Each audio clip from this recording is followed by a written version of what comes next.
A few days after the terrorist struck, the Radisson Blu Hotel in Mali's capital city, Bamako, bears the scars of the November 20th attack that left at least 19 people dead. American embassy contractor Terry Kemp recalls how he hid under a table when the shooting started.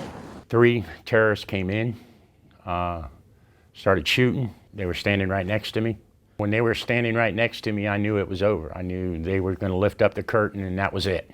But they did not, and Kemp survived. The casualties included Chinese business executives, Russian airline employees, and citizens of several other countries. The hotel, one of the most luxurious in the city, was a favorite for international businessmen and diplomats. Several days after the attack, questions remain.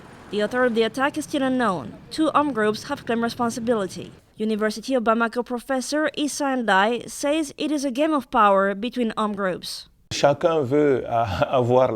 Each group claims to be behind the attack, so the authorities will acknowledge them and their capacity to cause harm and include them in whatever negotiations there are.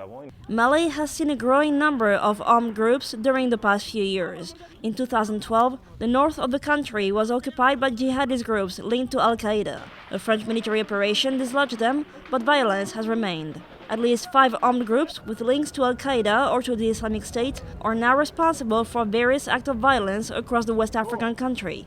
The attack in Bamako, the second this year, confirms the spreading of the violence that was once confined to Mali's northern half. Visiting the hotel after the attack, Mali's president, Ibrahim Boubacar Keïta, called for global mobilization. The challenge we're facing now is a global challenge. What happened in Mali has happened before in Paris to Moscow. So we have to strengthen and to join our efforts to face that challenge. More than 3,000 French troops have been deployed since last year in Mali and neighboring countries to tackle terrorist groups in the Sahel region. The United Nations peacekeeping mission in Mali, the 3rd biggest in the world with close to 13,000 members, is also one of the most dangerous in UN history, with more than 50 blue helmets killed. Emilie IOB for VOA News in Bamako.